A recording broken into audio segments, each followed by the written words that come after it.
founded Forever 15 youth organisation. We know a lot of kids have died in the last couple of years due to the raising levels of violence. I was held in a flat, I was beaten, and I mixed with the community, you know, and they do respect me a lot. To be on the front line of it all, it's really hard to describe.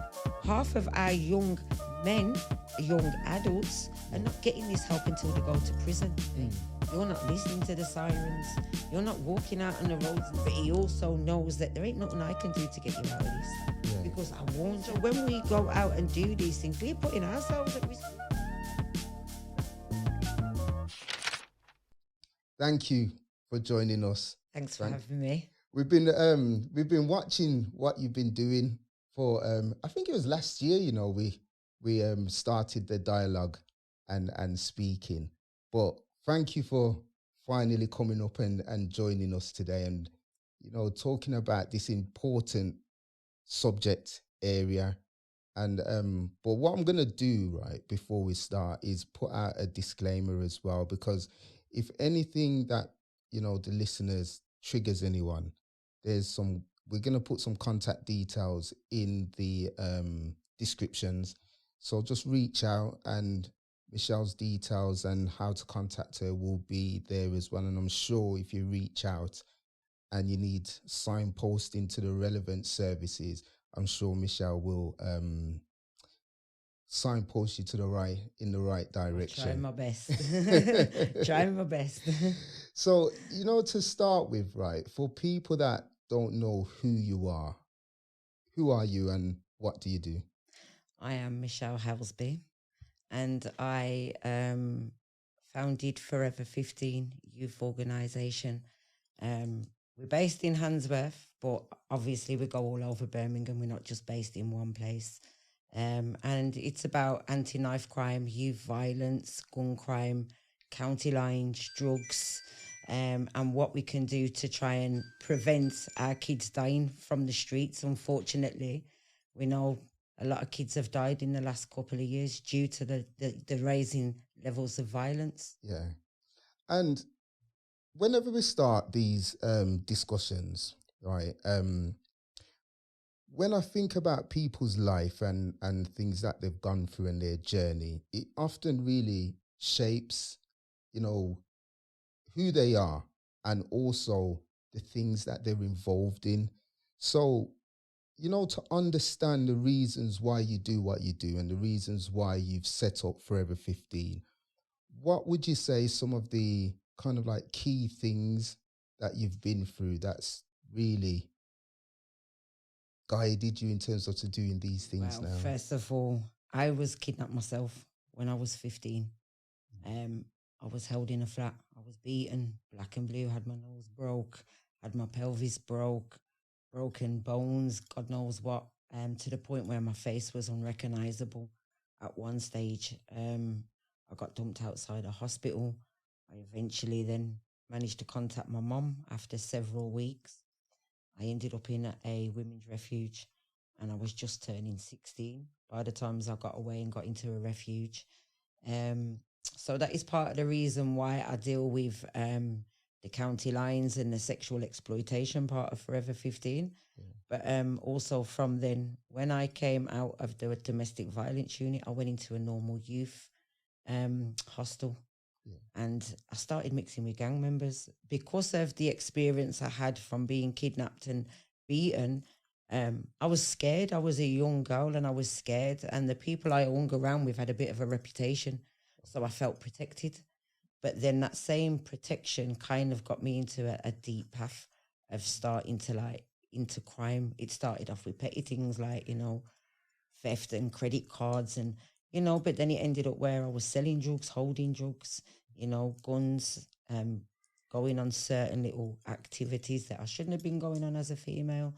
So yeah, that's kind of why I try and educate girls from going into gangs, because I've been part of that. My baby fathers was part of a gang culture. They've been stabbed, they've been shot. My own son, he's part of the gang culture. He's serving a 20-year prison sentence.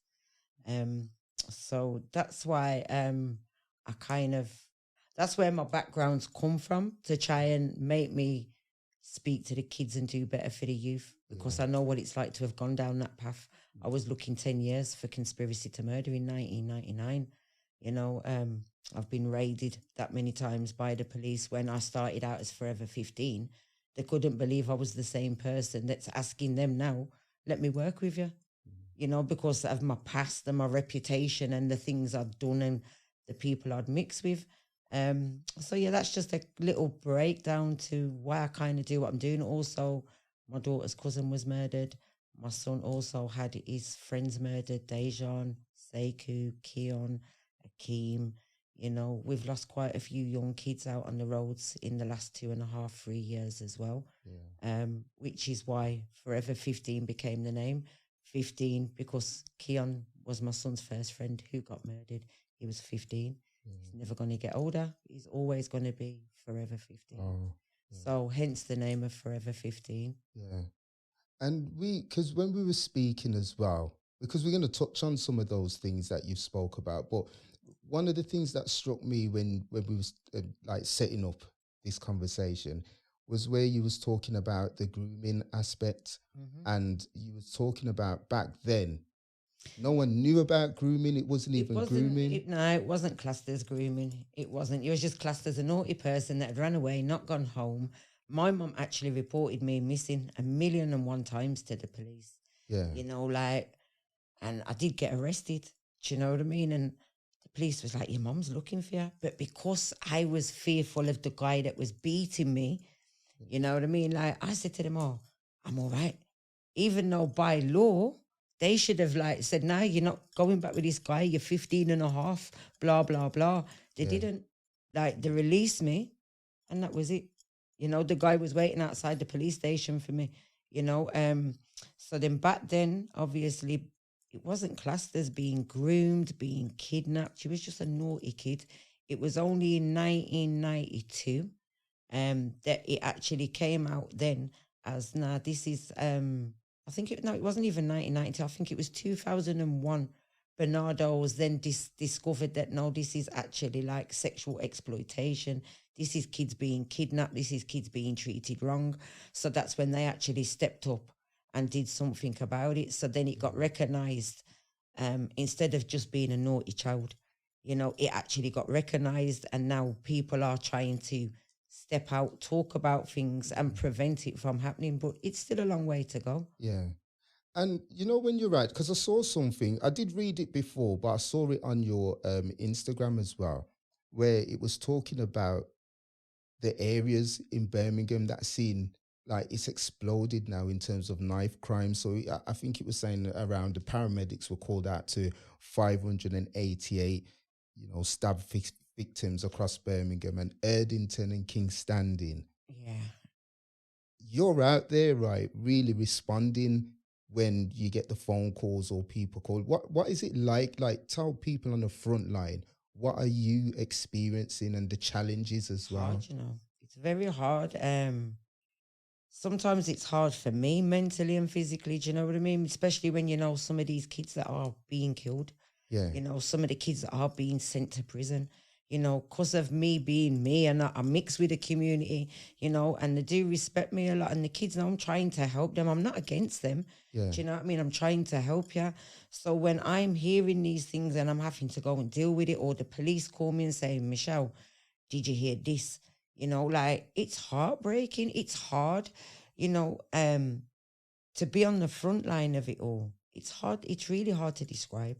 Yeah. It's hard to go there and see kids being buried, you know. Like, I stood there and stood over a 14-year-old's grave, you know, watched his white coffin come past us.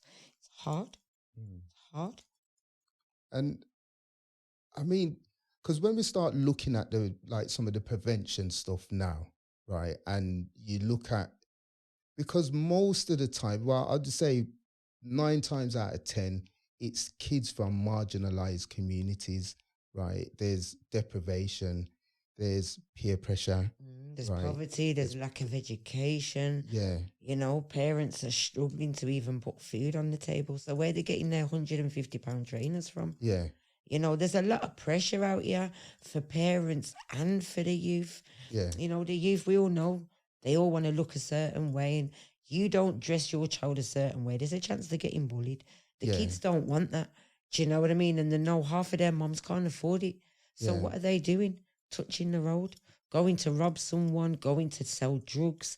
You know what I mean? Going to do this, and it's a quick way of them earning money. Yeah. You know what I mean? But at the same point, you're doing these crimes and you're not realizing the sentences you're gonna get.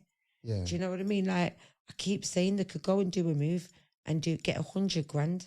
But you break 100 grand down to a 20-year prison sentence, it works out to £25 a day. Yeah. So is it worth it? Mm. Do you know what I mean? Because let's all be honest now, the way the world is and the police and their cameras and technology, Yeah. people are not getting away with these crimes so easy. We're not like how it was 20 years ago. Yeah. You know, there is so much that is catching everybody, forensics and whatever. Why are these kids not realising crime is not paying no more? Yeah.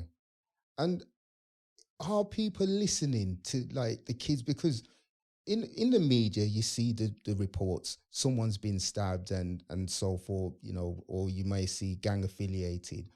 But it's about scratching the surface and going really deep down to the root cause, right? And I often think that some kids want someone to speak to because, look, if you're a young person and you've lost a friend, then, you know, how do you get over that as a young person? And it's a lifetime trauma that they're not going to get over with. Yeah. And sometimes the parents don't understand what they're going through.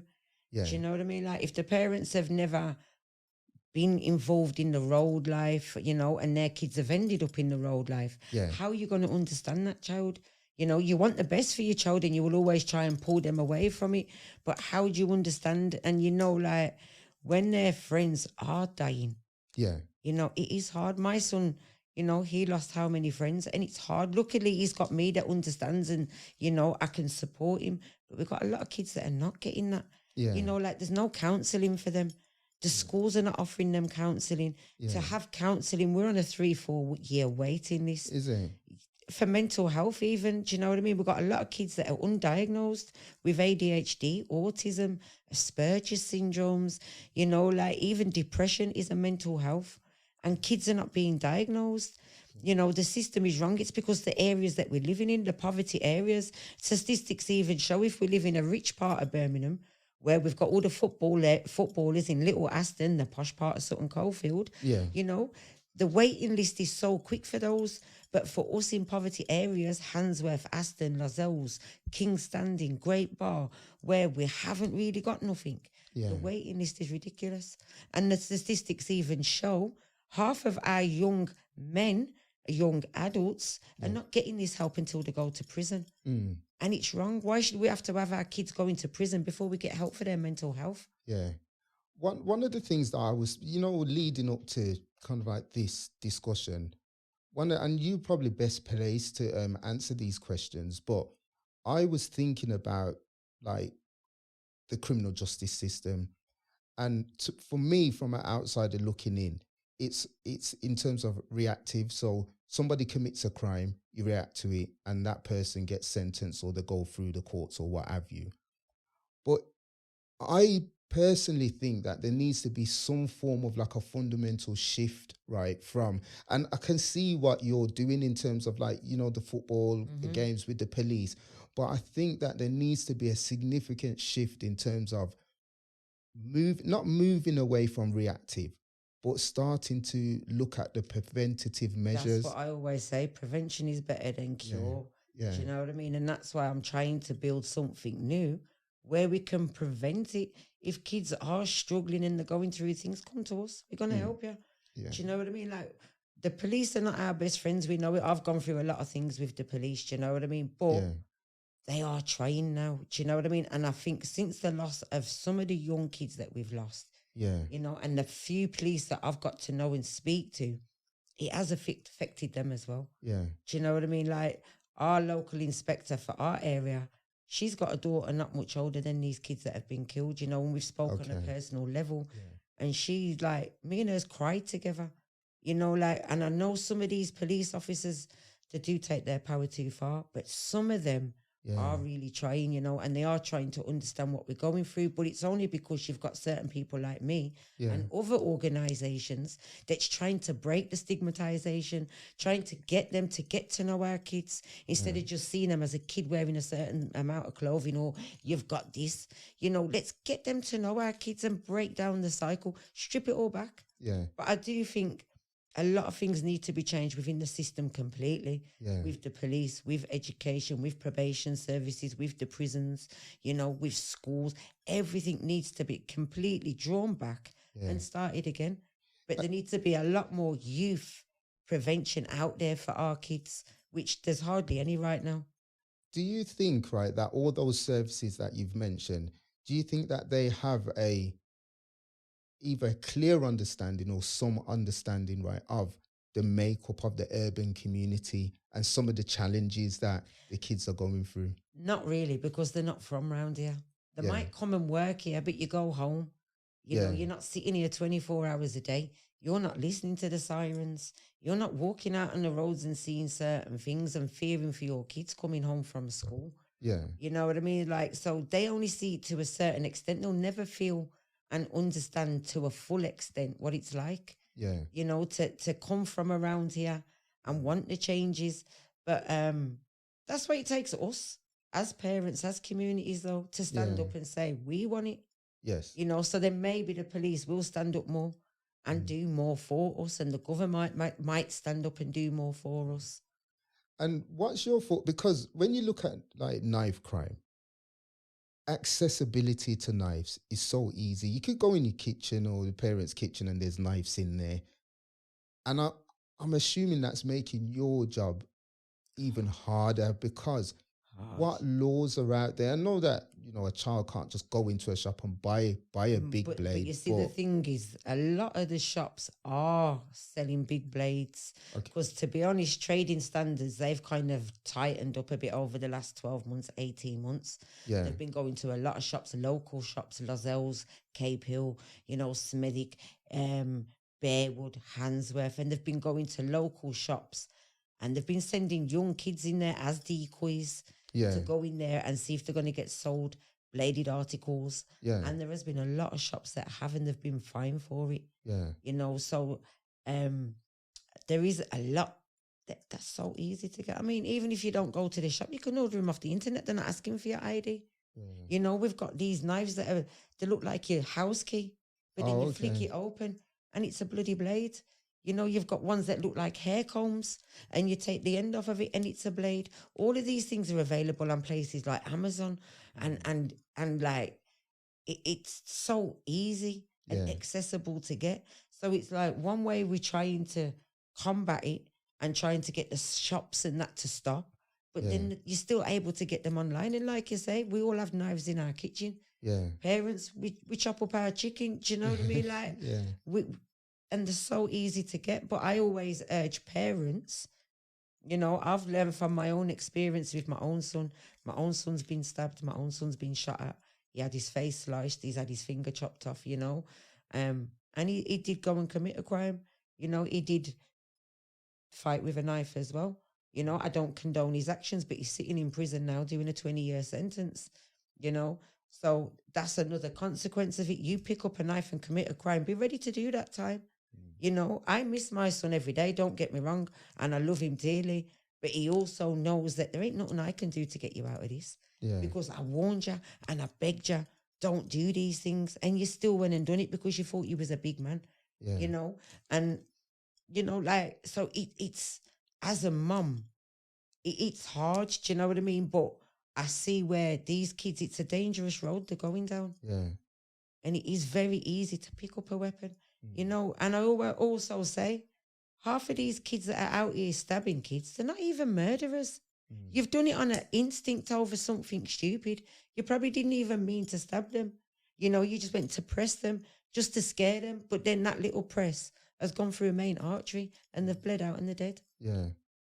And, you know, in terms of when you look at it, like, because there'll be parents, families listening to this. What are some of the things that, like, you know, a parent can look out for in terms of like if they've got their son or their daughter, what are some of the things that you would say to look out for, and how can they approach them and tackle those discussions to, do you know what I mean, if they suspect that their child's involved With with my own something? son, it started off where he started not coming in on time. Yeah. Then it was like he was going missing all night, and I was phoning the police. And then he was coming back looking all dirty. And I'm like, where have you been? Then I found out he'd been missing for like 3-4 days. The police was constantly looking for him. And he'd been out county lining, you know, and he's come back with all this money, and then he's going to buy all new clothes. And it was like, you know, then he got stabbed. The police then came to me when he got his finger chopped off. It was actually in a park in Walsall Arboretum. And he was with his one friend, and his finger got chopped off. And the police came to me and says, you know, he's had his finger chopped off because he's going into a gang. And at first I was like, don't be silly, like, you know. But then, like, I'm starting to hear, no, certain gangs was chopping fingers off and doing this and doing that. It was part of your loyalty thing. My son still denies it to this day, that wasn't the reason why his finger was chopped off. But I have heard a lot that these things do happen. You know, luckily my son had to have like 5 hours surgery. He had to have his finger stitched on. He still can't fully move it. But these are the things that's happening as well. You know what I mean? Like, kids are going into this and not even open eyes to what's going on. And once you're in, it's hard to get out. Yeah. Very hard. You know, my son's serving a 20-year prison, but he'll come out and he'll still be known as a gang member. Whether the streets know him as a gang member, but the police will always know him as a gang member. Yeah. You know, he comes out, he's on an 8-year license. Yeah. And social media, because that's another big thing that music especially. fuels, I think, you know, I don't knock anybody for making their money musically, poetry, whatever. Everybody's going to make their money. But when it comes to music and poetry, why are you having to do so much violence? Yeah. You know, like in Jamaica now, they've banned a lot of like the violent music because of all the killings that's been going on over there. But it's like here, we've got all the kids singing about running in traps and doing this and doing that and selling drugs. And then you got the videos with them all wearing this and designer clothes and Lamborghinis, but none of it belongs to you. Yeah. It's all hired. But the youth are not seeing that. They just want a quick lifestyle and think it's, you know, and they're coming for each other. Diss tracks. Diss tracks is what's killing our kids. Yeah. Do you know what I mean? Like, they don't even know each other to that level. Yeah. You know, like you've come from this end and you want to run up your mouth about someone that's from this end, but you don't really know them. Yeah. But then they're coming with a track for you. And then your names are getting out there because you're diss tracking. And then the kids are being killed that way as well.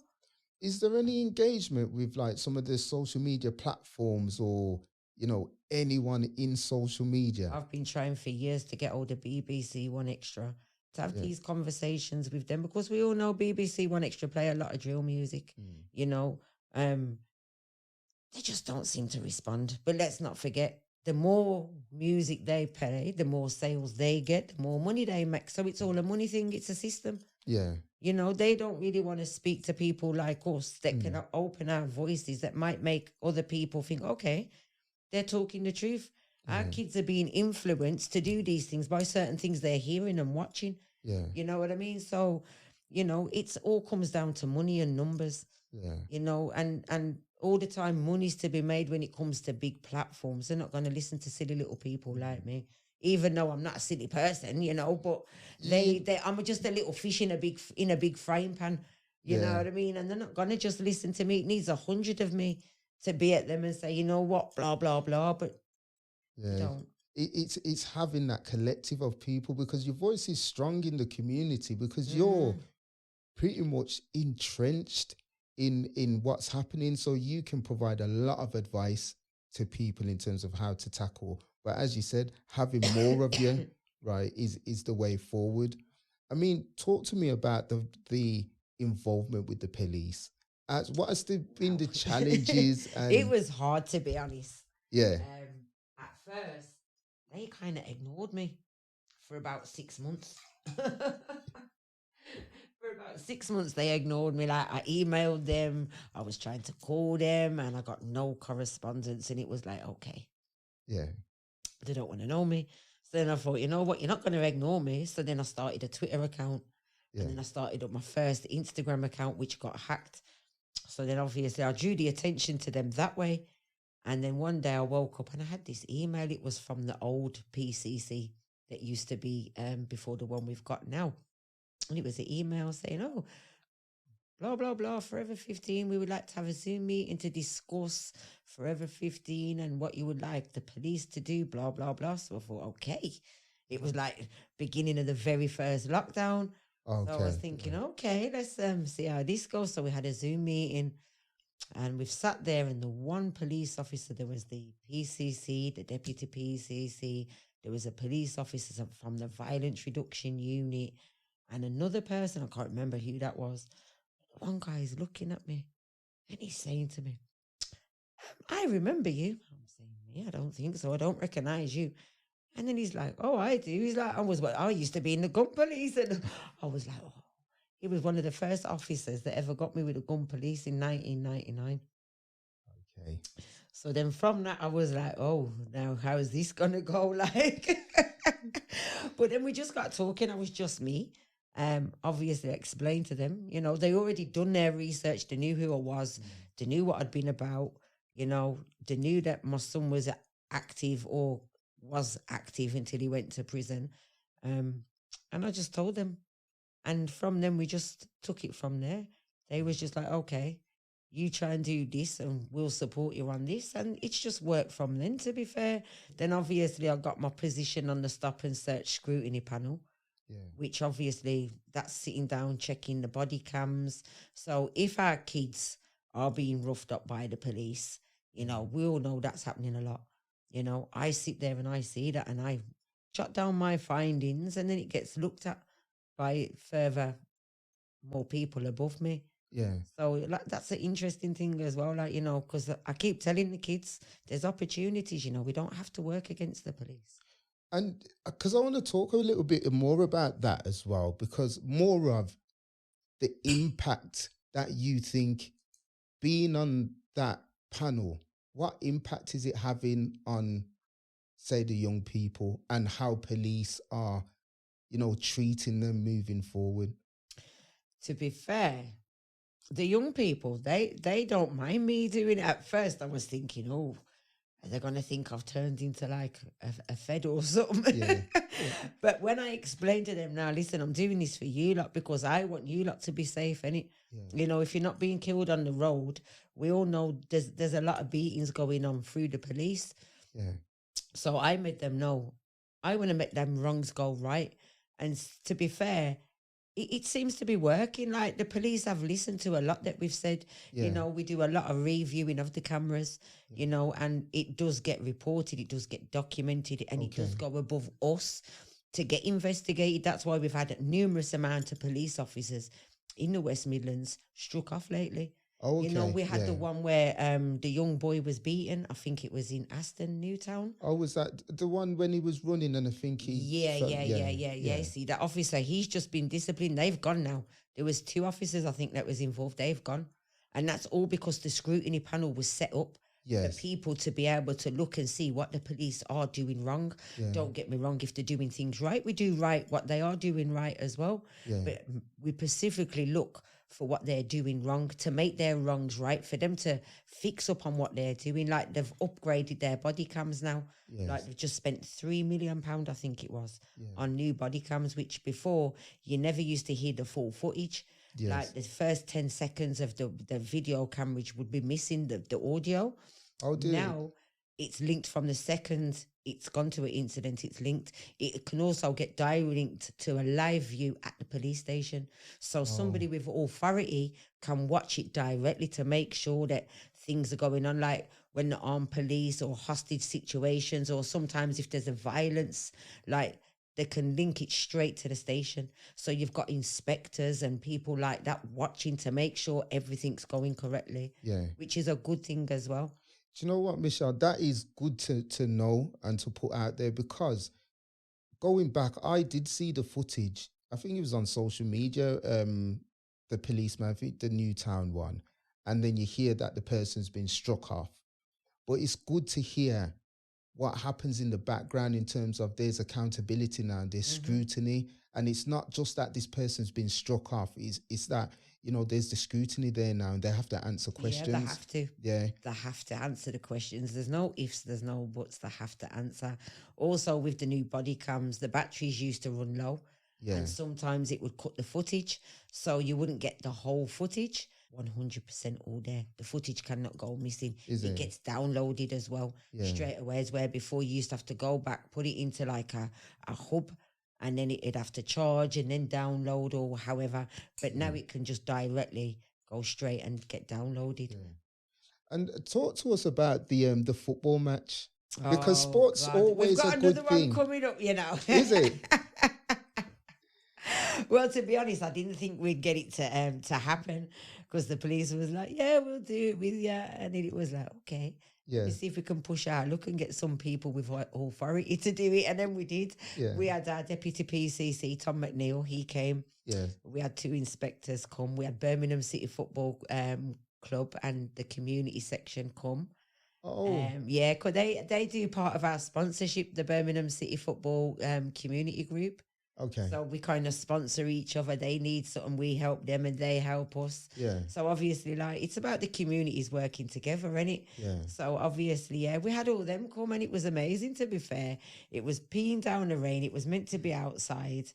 But because the Evans opened up, we was like, no, we can't do it outside. So we kind of begged Handsworth Leisure Centre. He's like, can we just use your hall? At first it was like, no. And the inspector was like, what do you mean, no? This is where, like, she does knife searches in this park. And they was like, okay. So they let us use it. Yeah. So, it was amazing. What was it? Was it like the youth versus the police it was the community versus the police. But obviously, I had to jump on the police's side to make up the numbers. But then we won 7-3. Yeah. So it was good. We was the first person. Forever 15 is the first ever youth organisation in the whole of the UK to ever get the police to play football with them like that. Yeah. So I was quite pleased with that. Like, we achieved something, like we got the police on board and they've done it. Yeah. And they're going to play another one with us. We're hoping to have a fun day and get the football event all in one. Yeah. Around about July times. You need to invite us to that. We'll come down. We'll come down. We had a fun day last year. We had the jerk pan out there. We had the DJs. We had like face painting. We had races. We had football matches.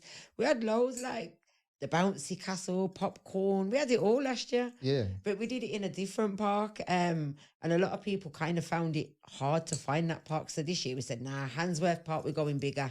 Yeah. So we're just waiting for the confirmation of City Council to say, yeah, we can hold it there. Yeah. And then, we're going to, hopefully, as soon as the 6 weeks hits, going to hold a big fun day down there. And I saw as well, is it bleed kits? Yeah. The bleed kits, right? And also the, what's that box called? The knife bin. The knife bin, right? And you raised some money, right, to get a knife bin and the bleed kits. Now, I know, because I know, I think it's Newtown GP practice. They've got one in there as well. But talk to us about this. How does the bleed kits help, and where are they located within the area? Where can people Well, basically, the bleed kits was founded by Lynn Bade. Her son was unfortunately murdered in city centre. I think it's been 5 years now. Her son Daniel. When Daniel was stabbed, the paramedics took so long to be there. Her son is also a doctor. And he said, Mum, you do know, if they had this piece of equipment available close by in any of the clubs, he could have survived. So from then she made it her mission to now like bring out these big red boxes as we see everywhere. And inside them we have fornicates, we have bandages, we have packs to pack wounds that will stop your lung from deflating. They're about £800, I think they are now. Might be a little bit more, about 1,000 now. Yes. But they are a very, very, very valuable piece of kit. Accessible, The only way to find out where everyone is to actually call 999. Oh, they know Because where they they are are. spaced out. Because it's only through like Lynn and other people like myself that Yeah. have put them out in the communities. Like they've not been placed there through the government. No. No. Like obviously, I raised some money, and then Lynn donated the rest of the money to my one bleed kit. Yeah. And like that's how a lot of people are getting them. My friend in Nottingham, Zoe, Yeah. she's amazing. She's put about 20 bleed kits down in Nottingham. Yeah. Her son was actually murdered as well, Byron. And she went on a mission to get these bleed kits out there, and she's put about 20 in Nottingham. So they are getting spread out. In Birmingham, I think we've got about 50 spaced around Birmingham now. Yeah. In Handsworth, we've got 2. So we've got one the top of Holyhead Road, which is the one that I provided. And then the other one, which is down by the knife bin, down on Soho Road, where the library is. Yeah. That one was provided by Lynn. She donated that one. Yeah. And West Midlands Police put Yeah. that one there. The knife bin, we only recently got that there about 6 weeks ago. I've been asking for it for like 3 years to get a knife bin. And me and the inspector was like pressuring to get one. And me, the inspector, and Soho Road Bid finally managed to get one this year. So they're not easy to get. You can buy them, but the ones that you can buy are not actual proper knife bins that are going to be looked after. And if you get the ones from the police help you take care of them and dispose of them. And, you know, so they are important pieces of equipment as well that needs to be out there. Why is it so hard, Michelle, though, to get these things? What is the barriers to it? Is it the finances? Is it that people don't believe in them? Why is it so hard to get things? I think people are believing in them because to me, bleed kits are our 4th emergency service. Yeah. And I've said it for a long time because we all know ambulances right now, they're not getting to kids quick enough. They're not getting to anybody quick enough. People are dying of heart attacks every day, let alone kids being stabbed and shot. Yeah. You know, so if we can have bleed kits out there where you've just got to phone 999, they will tell you where the nearest one is. Yeah. You know, they will say, okay, there's one located here. They will give you the access code. They will stay on the phone with you. Yeah. They'll tell you what to get out of there, how to use it. And you've got more chance of someone surviving. So they are very important, but the government and the councils are not recognising it. I don't know. I do think it's down to money. Yeah. But then, you know, we're one of the richest countries. So how can it really come down to money? And do you need training to, like, say for instance, you know, I was presented, like someone was stabbed and there was a bleed kit there. Would I need training to use it or? So simple. Yeah. As long, you can just phone the 999. They have to give you the code to open it without without calling them. They're the ones who hold the codes to open it. Oh, okay. Yeah, so you have to go to the bleed cabinet, punch in the code to open it. They will stay on the phone and they will tell you everything. You tell them where the stab wound is, whether it be in the arm, whether it be in the chest, whether it be in the leg. They will tell you exactly which pieces of equipment to use, how to use it, everything. They will be on there step by step. They are fully trained. So you don't even, there's nothing you can do wrong. Okay. You know what I mean? You can't do nothing wrong. On a medical side, you know, like even to pack a wound, you can't do nothing wrong. You know, you just get your 2 fingers, you get whatever piece of equipment or bandage they tell you to get, and you just stick your fingers in and you pack it in as much as you can. You know, and from when you're packing it in, that's what's stopping the bleed from coming out. You know, like sometimes you have to use a tourniquet, you know, as long as you wrap things around tight enough to stop the bleed, you can't go wrong. It's so simple. But I do think schools should be teaching our kids these things, especially big schools, not so much junior schools, you know, because we need the little kids to stay little kids. But when we've got big schools, it's our bigger schools that kids are dying. So if our kids can learn how to save their friends, you know, that's another step forward. We should be having them in schools and colleges. Let's teach them how to save a life. You know, when we was younger, we used to have Girl Guides and brownies. You know what I mean? And, you know, like things like that where you used to get taught the basic life-saving skills. We don't get taught these things now. So I do think, you know, like it comes down to funding though. But I would go and volunteer to do it with anybody for free. Yeah. You know, let's teach the kids how to save your friend. And, you know, going on to the schools, right?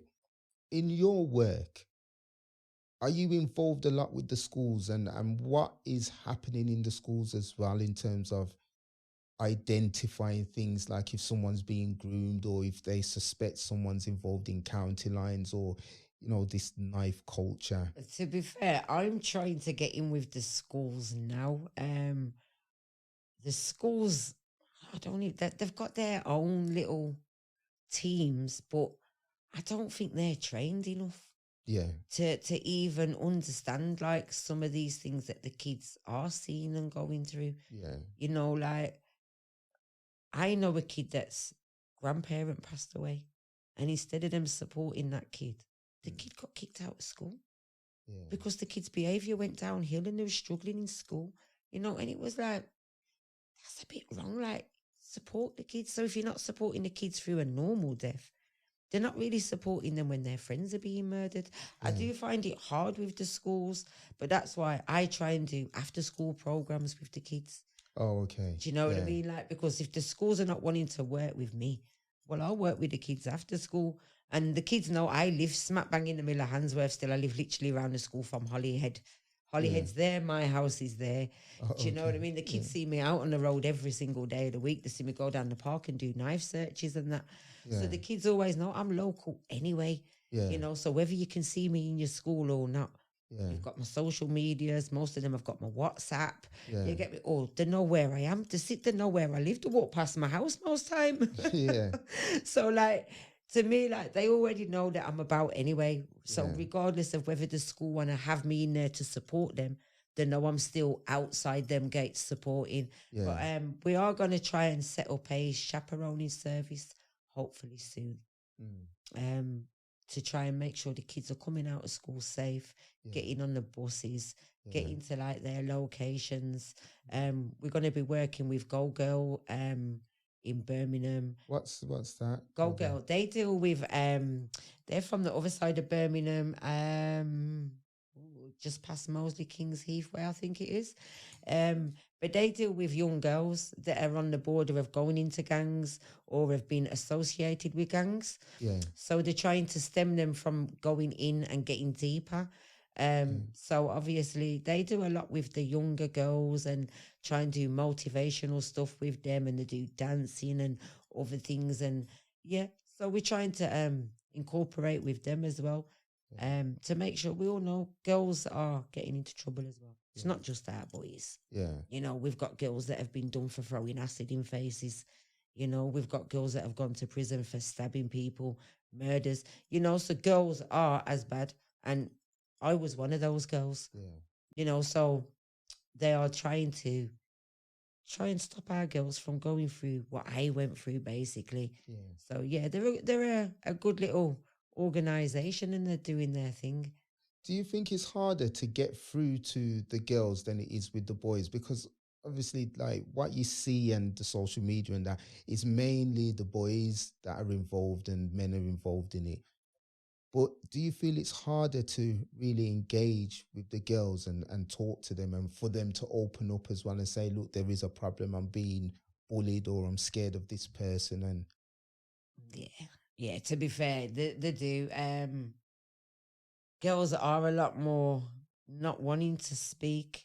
I didn't, do you know what I mean, myself? I hid everything I went through for a good while. You know what I mean? And I got to the certain point where I nearly died before I opened my mouth. Do you know what I mean? Like, and I still went in it deeper and deeper and deeper to where I was looking 10 years for holding guns and conspiracy to murder, you know?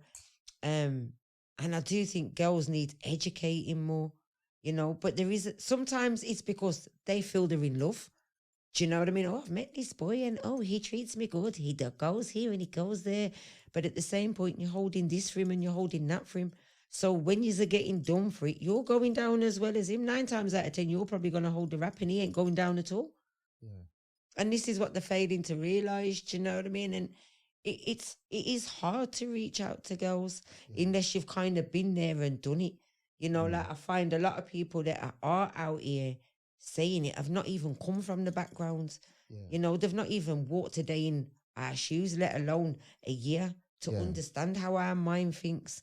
I still have nightmares from the things I've gone through in life, but I try and use that as a positive thing now. But these girls are not realizing, and when they are realizing, sometimes it's too late. You've already fell down that trap and you're already looking a sentence. And that's why I like the fact that Go Girls are out here trying to address that issue as well. And role models play a big part in this. So positive role models and people of influence as well, because in Birmingham, there's a lot of people that are influential. There's footballers that's come from Birmingham. There's, Lady Leisha, we got Mist, we got a few, but yeah. Where do you see a role for them in trying to help in kind of like some of your causes then in terms of reaching out to the young people and having these discussions? I would love them to come back around here and come and help in the community and show the kids that they've come from here themselves. Do you know what I mean? And they've made it out of here, but they made it out of here in a positive way. Do you know what I mean? They didn't make it out of here through stabbing someone and going to prison 10 years. Like a lot of them, that's the only way they're making it out of here, is going to prison or going to a grave. And like, if we had these celebrities that we have got from Birmingham, like we say, half of these big footballers, you know what I mean? I love Joe Bellingham. If he was to come and say, yo, kids, you could come and do this. Let's open some football academies. Let's open some proper boxing gyms and give them some proper boxing training. Who's saying we couldn't have another world champion? There is potential in these kids, but we need to have these people and money and buildings to be able to do it for them. And it does take everybody to come together. We do have a lot of celebrities that could use their voices, and they're not. Because I was reading something, like it's a while ago now, where they were talking about funding cuts. Right, this was years ago now, where the funding cuts that was coming lower in and lower and lower and lower and lower every year. I've never had a penny funding. Never. And I don't even apply for it. Everything I do, I pay for myself. Everything, the fun days, everything. I did a GoFundMe, which I raised some money towards the Bleed Cabinet. That was 2 years ago. I did a GoFundMe for a feed 10 families for a Christmas. We only raised like £120, but I spent £500 feeding 10 families. But the rest of the money came from what I done, like, you know what I mean? Like, I brought extra shopping every week and put it aside to make sure that I kept to my word and fed 10 families that were struggling. And we gave all these kids little presents as well. So funding is a big major issue. And because funding is the issue, a lot of people don't want to be out here in the sector doing it. They don't want to do it for free. That's where I will free up my time and do it for free. Do you know what I mean? Like, and when you think of it, we shouldn't have to do it for free because we're doing part of the police's job. When we're out here reaching out to the kids and providing safe spaces, like I had a library for 7 weeks and I had safe space for 7 weeks for the youth. It got them off the road for the whole of January, February. There was off the road, winter nights. You know what I mean? It was miserable. Get them off the road. So that's what we did. We had a 7-week safe space. I paid for the library. I paid for everything they needed, their snacks, whatever, and it does come down to it. But the police and the government are not paying us, but we put our life on the line just as much as they do. You know what I mean? Like I go out and do knife searches on my own in Handsworth Park, down at like Booth Street Park, do the Metro links, down the alleyways, because we got little kids that are going to these places. If they fall, you get me, and they drop on a bladed article that's been thrown there by someone, you could have a 3-year-old that's dying from falling on a bladed article. You know what I mean? So when we go out and do these things, we're putting ourselves at risk. We could get caught. We could catch HIV. We could do this and do that. But I still do it because it's our community. These are our kids. This is where we've come from. And if we don't try and change it and clear it up, who's going to do it? And do you have police with you? So say, for instance, you're doing your outreach of an evening Do you have anyone with you that's No, no? no. The police have probably done 2 knife searches with me, and that's during the day. Yeah. So how do you find it when you're out there? Then are the kids receptive to you? So is it, do they engage with you well, or is it Do you a know what? I challenge? think a lot of them now have got to know me, like social media wise. Yeah. Because I can go to most areas, even down to like last week, I was at a funeral. And this lady came, she's like, "Oh, you're forever 15." And I was like, "Oh, yeah." So, like, I kind of get recognized, like, Yeah. but the kids, I think the kids are cool, man. Do you Yeah. know, they just need a little guidance. Mm. Do you know what I mean? Some of them, don't get me wrong, some of them will have an attitude like, "Yeah, what do I want to come and do this with you for?" Do you know what I mean? Yeah. But then when you say to them, "Hold on, but why do you want to go to prison for 10 years instead?"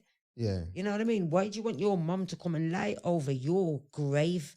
Yeah. You know what I mean? And I just drop it to them real life. Yeah. And then they kind of think twice. Like when I did the football, they have the opportunity. Come and play. If you want to come and kick the ankles off of the police, you can legally and Yeah. play football, and the police can come and kick the ankles off of you legally, because it's a friendly game of football, isn't it? And it does seem to work. I find, let's do find activities with them, find things for them to do, get them interested. And it does make them want to do more, like music studios. Mm. You know what I mean? Like I do boxing events as well, obviously with the Bermsey's Grime and Birmingham Fight Club.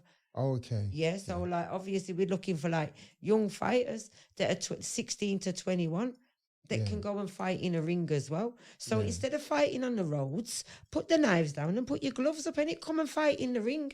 Come and do 10 weeks of training, and then jump in a boxing ring. Yeah. Let's get your minds active. Let's get you thinking better and doing better things. If we fill up your time doing positive things, you ain't going to want to be on the road, really, are you? Yeah. You want to go home, eat, shower, and go to your bed. Yeah. So what does the future hold for Forever 15? Right now, we are looking, we're trying to get a building. We've got one in the pipeline, fingers crossed. We've got a potential investor that's looking into a building. Yes. So if it's successful, we could have a building, but it's going to take probably a year to renovate. Yeah. Because it's a mess. As you know, like we've been trying to fight for the Muhammad Ali Centre to try and save and renovate that. We're still trying that.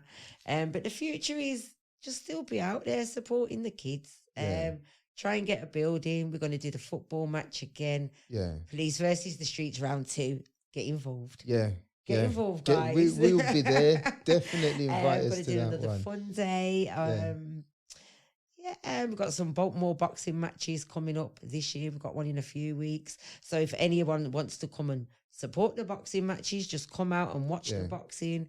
It's a good night out. What is it? Talk about what is the box. So what do you do? Is it like you've put on a boxing event? Yeah. You get the youths to be involved in it. They'll do like a training. And adults to be involved. Some of the fighters have done it a few times now. Some of them have actually been victims of knife crime. Is it? Yeah, or they've had friends that have been stabbed and lost lives through knife crime. Yeah. So we do a big charity event, and we just try and get like maybe 10 boxers, 5 fights each or 6 fights each.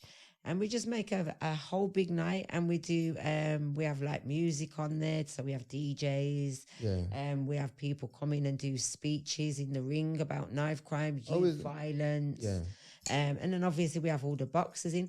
So yeah, it's a good night, to be fair. Are these people with a boxing background, or it's just people that are... No, these are just normal people. Yeah. That, we've got our own like boxing trainers. Yeah. So we've got we're looking for some female boxers. Okay. So we've got a different trainer for the females. Yeah. And then we've got the male trainers. So yeah, the non-fighters, none of them have ever like been in a boxing ring before. Oh, yeah. Like a couple of them have now, like they've done the 2-3 fights for us. They're becoming our little regulars. Yeah. But majority of us, no, they've never stepped in a boxing ring before. They've just decided, no, you know what, it's something I want to do. They like the reasons why we do it. Yeah. So then, they just sign up, and then they get into the training. Yeah. And then turn up on the night. They obviously get mentoring. I mentor them beforehand, Yes. make sure they're okay. Like, Yeah. you know, there's first aid, everything's done properly. Yeah. We have proper boxing federation referees Okay. and everything involved. So it's all 100% above board. Like, it's proper white collar fighting. Yeah. Obviously, everything has to be above board anyway. Yeah. So yeah, it's good. It's really good, man. It's a good event. Like, so we do the pre-talks. Obviously, we go in there, make sure everybody's fine mentally, physically. Yeah. They get the weights checked. Everybody has to make sure they're cool. If you want to pull out at the last minute, you can pull out. You know, it's not one of them where you've signed up and you've got to do it. Yeah. If your nerves kick in and say, I don't want to do it, you can kick in and you ain't got to do it. Yeah. You know, and that's just how it is. It's just about having fun on the night. And we always say, you go in there as friends and you come out the ring as friends. Yeah. You know, it's just a bit of fun, and it, you know, and it's just a nice way to be able to get rid of some frustration and not really injure nobody. Nobody's not dying. Yeah. Yeah. Sounds like a good intervention, because I suppose if somebody's training for those 10 weeks, your time's occupied. Yeah, occupied. And it's a lot of training, to be fair. Yeah. If they want to be dedicated, it's a lot of training. Do you know what I mean? You got the circuit, then you got in the gym, then you're on the bags. It's a lot of training, but it's good. And if somebody's struggling with mental health, it's amazing. Yeah. Do you know what I mean? Because it releases a lot of that frustration and anger and thought. Yeah. Because you're learning to, but number one, you're getting discipline. Yeah. You know what I mean? Because you've got a trainer that's disciplining you and telling you which way to do it and blah, blah, blah. Number two, you're getting fit. Number three, you know, you're learning a sport. Yeah. You know, and who knows where this sport could take you? You never know where it can. I mean, you know, we've got people like Tommy Hench out of Birmingham. Do you know what I mean? Like, he started off doing little 1 and 2 fights, and now he's getting quite out there. Like, do you know what I mean? And you got Ginge from Shardens.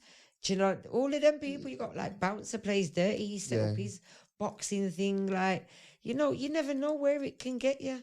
I just want our kids to be able to try and do something positive. And if I can open that door for them, you know, whichever way possible, I just want to open it for them and see them live. Yeah. And to be fair, right, it's key in terms of showing them a different way of doing things, because one of the episodes we done, the one before this one, was around financial literacy. And if you look at some of the triggers for people that are involved in things like gangs and stuff like that as well, it's all around finances, like acquiring money. Now, these people are clever, right? But it's about channeling it in the right ways. Why can't they open up their own legitimate business? Yeah. You know, we've got people that have made juices. Yeah. Do you know what I mean? We've got like my little friend Blake. He started off cooking food in his mum's back garden in the lockdown. And now, like, he opened up a shop. You know, he got funding from Prince's Trust. You know, like, he got an award from Alison Cope at the Joshua Ribera Awards. He's got funding from the Prince's Trust. There is people willing there to support. If you've got the ideas and you can prove that it can work, you know, there is people that's out there to support. I mean, he's got his shop in Great Bar now. You know, he was actually filming with, is it Saturday Kitchen, where they do the cooking show? Yeah. He was filming with them this weekend. He's actually starring on there. And to think, like, he's a young kid that was like 16, 17, started flipping burgers in his mum's back garden, to now be a little entrepreneur that's got his own business, that's going to appear on TV. So, you know, there is these things out here, but it's just structuring our kids, putting these things there and getting them apprenticeships, teaching them new skills. You know, if you want to open up a T-shirt company, what's stopping you? What's stopping you from learning how to print? You know, what's stopping you to get on a computer, make a design and get it printed and start your own brand? Nothing ain't stopping you. Financially, yes, but then in certain things you can get funding. You can get, do you know what it is as well? It goes back to when we were talking about the social media side of it though, because I always say, right, you can't be what you can't see. And now just what you're speaking about there, how much of that is publicized though in social media to say, look, this person has started, he was doing burgers in his mum's kitchen and he's moved from that to opening his shop. and then on Saturday, kitchen. Do you know what? I try and publicise him as much as I can, our little Blake. He's a good kid. Do you know, anybody that's doing positive things, I try and publicise them as much as I can. You've got like Shake It Well. They're doing the juices. Do you know what I mean? You've got like Tiger. He does jerk chicken and that. He comes and supports our fun days. Like there's a few people out here that are trying. Like Tiger's took on a young boy as a young apprentice. Is it? So he's teaching him like cooking skills, how to do jerk chicken properly, and you know what I mean. Like, so there is other people out here that are trying to take on our younger kids and show them, but they're not getting enough recognition for trying to help our kids. But then it takes like I always say, if I get my building, I want as many kids in there to come and help. I want to have a boxing ring in there. I want to have a music studio. I want to have a podcast room. I want a gym. I want a dance studio. I want a hair studio. I want a nail studio. I want a kitchen. I want a little football pitch. I want a basket. I want our kids to be able to learn everything and learn a skill. Like my friend's a mechanic. He said to me, Mish, I'll get them on he'll take the kids on down an apprenticeship. Yeah. You know what I mean? So it's just all about networking and getting people that are willing to help our kids and support them. And if they can help them get on the right path as well, it's a job better done, isn't it? And the more we shout about it, and this is why we wanted to do things like this, is where we're having these discussions, putting it out there so people can see, you know, there's a different way of living, definitely. And some of those people you spoke to about, I'll talk to you offline because I definitely want them on here to really shout about what they're doing and speak about it, so we can show some of the young people, look, this person has started doing the burgers and now they've got their own shop. This person is doing juices and now they're getting people under their wing to show them how to do it. Look, there is a different way. I mean, Burbsy's Grime started off just as a social media platform. Yeah. And now they're the ones who's got Birmingham Fight Club. Yeah. Do you know what I mean? So from their social media platform, you know, showed them the way forward to do something better. Yeah. You know, so it does, you know, but it is about social media. Yeah. Social media is a key thing. If people don't shout and scream about it or share each other's things, nobody's never going to know. Yeah. And we have to come back to all that now in terms of, because we always talk about, you know, social media we know about the negative side of it, but we have to start penetrating and say, okay, then let's start putting some positive things out there. Let's start uniting. If you're doing something, share it on this platform. And, you know, if the fights are coming on, say, listen, look, post it for us, tell people to come up. And that's the way how the community starts coming together. That's it, yeah, exactly. Yeah. Yeah. And that's the way it's supposed to be. Because when remember, we all used to know our next door neighbours. Yeah. We all knew our friends and our friends' parents and even the local coppers we used to know. And we knew that if you'd done wrong, they'd go and tell your mum. Yeah. You know, but there's no community like that no more. Yeah. And that's what I want to try and bring back. Let's everybody get to look after everybody. Yeah. You know, there's 700-800 kids on my estate in Handsworth. Yeah. They're not my kids, but they're my kids. Yeah. From when I lived there, they're my kids, and I'm watching them. Yes. You know what I mean? And that's how we were supposed to be. We watch each other's kids. Yeah. Our kids ain't supposed to be dying, you know, getting kidnapped, getting county lined. Do you know what I mean? Going to prison. If we step up now and watch our kids and provide better for them, we're going to have a lot less kids dying, a lot less kids going to prison. Yeah. And it's as simple as that. Yeah. I mean, before we wrap up, because I was talking to, when we was early into doing this podcast, right, and we met up with Tanaya, Sam, and he was talking the same thing in terms of community spirit. And we was reflecting on back in the day when carnival times and so forth, and how the community, everyone knew each other. The parents knew the kids and so forth. And all the kids used to get on the float together. Yes. Do you know what I mean? Like, it didn't matter where you was from. Yeah. All the kids used to get on the float. My kids used to jump on, like the float used to come all the way through Handsworth.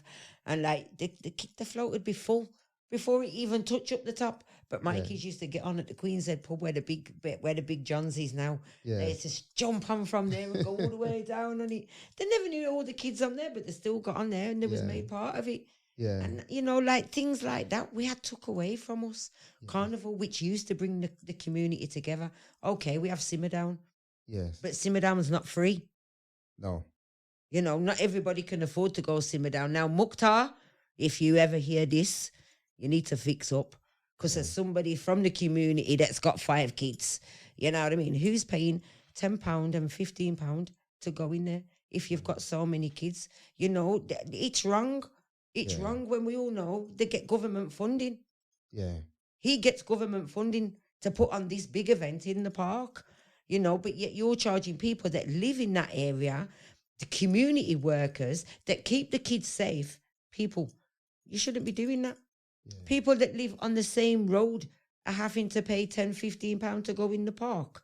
No, no, that's why I do my free events, because everybody should be entitled to use that park and have a fun day, not just certain people because they can afford it and other people can't.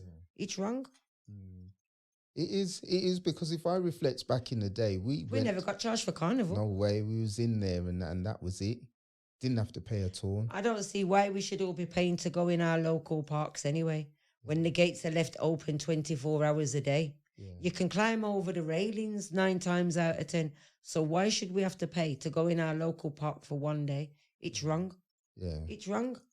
I know people have to get paid, you know what I mean? I know security has to get paid and artists have to get paid and this and that, the other, but come on now, you're making enough money. Yeah.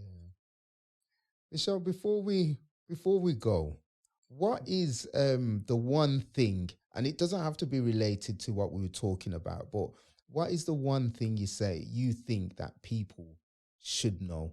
It could be related to what we was talking about, knife crime, but it could be anything, could be something that a book or putting you on the spot. But what is the one thing that you think that's an interesting fact or something that you reckon people should know? Well, I think the youth should know, that there ain't no life in picking up a knife, because all you're going to do is end up dead or in prison.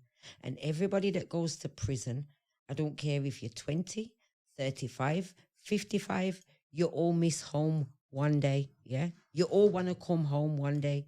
You get me locked in a room, 4x4 cell. What can you do, really? You might have the odd little video out online where you've got a couple of them and them having a party on the landing, but not every jail is like that. When them screws are ready to beat you and knock you out, it happens.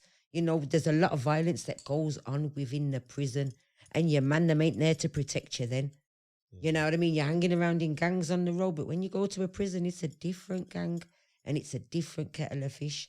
So my message is to the youth, you get me? Think about your life. Think about your future.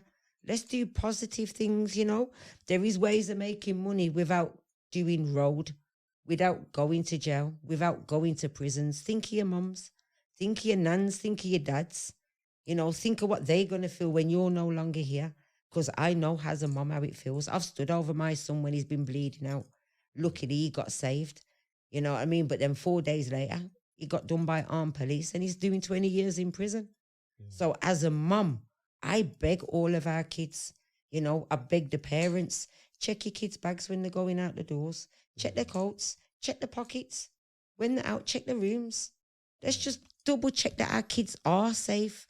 Whether they're at home hiding things or whether they've took it out, let's just check our kids. Yeah. That's my message. And keep safe, innit? Michelle, it's a pleasure. Thank you for coming up. Thank you. Thank you for having this discussion. And definitely with anything that you're doing, Michelle, if you want us to put it on our platforms, if you want us to come down and support, just send the invite and we're there. Well, listen, you've got roped in now. The invite's already there.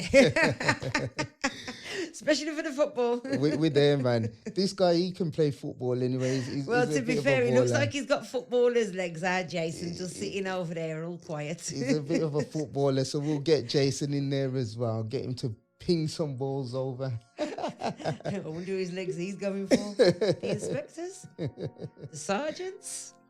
A police cadet, because they're younger. You never know. But yeah, invite us and we'll be there. I will do. Michelle, thanks for coming. And thank you for having me.